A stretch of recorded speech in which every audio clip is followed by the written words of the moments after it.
एक मराठी का पूरा कर मराठी का पूरा कर 2 मिनट मैं हिंदी में बात जरूर करूंगा, मराठी का पूरा करतो। मोठ्या प्रमाणात अत्याचार होत आहेत, त्या संदर्भात आपण आपल्या काय सरकारला इशारा देऊ इच्छिता? आता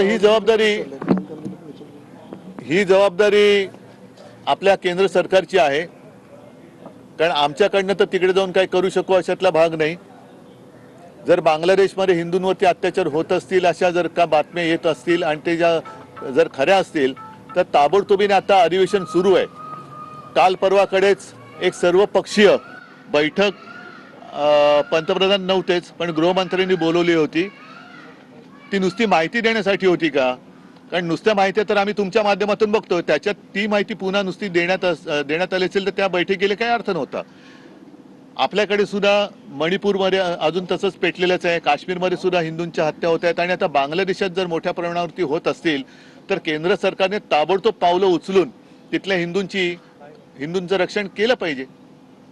ही जबाबदारी पूर्णतः आपल्या केंद्र सरकारची आहे, कारण जर शेख हसीनांना तुम्ही इकडे आश्रय देत असाल तर बांगलादेशमधल्या या हिंदूंची रक्षा करण्याची जबाबदारी तुमचीच आहे। आज तुम्हाला पवार साहेब भेटतायत दिल्लीमध्ये, यापूर्वी त्यांनी एकाच महिन्यात 2 वेळा मुख्यमंत्र्यांची भेट घेतली आणि त्यानंतर आज तुमची आणि पवार साहेबांची भेट। या बैठकीला अदानीचे काही अधिकारी देखील उपस्थित होते। आता त्या बैठकीत मी तर नव्हतो, त्याच्यामुळे त्या बैठकीबद्दल स्वतः पवार साहेबच आपल्याशी बोलू शकतील। पण पवार साहेबांनी भूमिका स्पष्ट करावी, धारावी संदर्भातली आपली मागणी असेल साहेब? बघा, कोणाची भूमिका काय असावी त्याच्यापेक्षा माझी भूमिका स्पष्ट आहे। मी धारावीच्या विकासाआड आलेलो नाही, धारावीकरांना तिथल्या तिथेच घर हे मिळालंच पाहिजे ही आमची आग्रहाची मागणी आहे। आणि धारावीतल्या लोकांना अपात्र ठरवून मुंबईमध्ये एका धारावीच्या 20 धाराव्या करण्याचा डाव जो आत्ताचं जे मिंदे सरकार करत आहे आणि त्याच्या अदानींच्या मार्फत करत आहे तो आम्ही काय होऊ देणार नाही। मुंबईची विल्हेवाट आम्ही कोणी आला तरी त्याला लावू देणार नाही। मुंबईमध्ये एका धारावीच्या 20 धाराव्या आम्ही होऊ देणार नाही।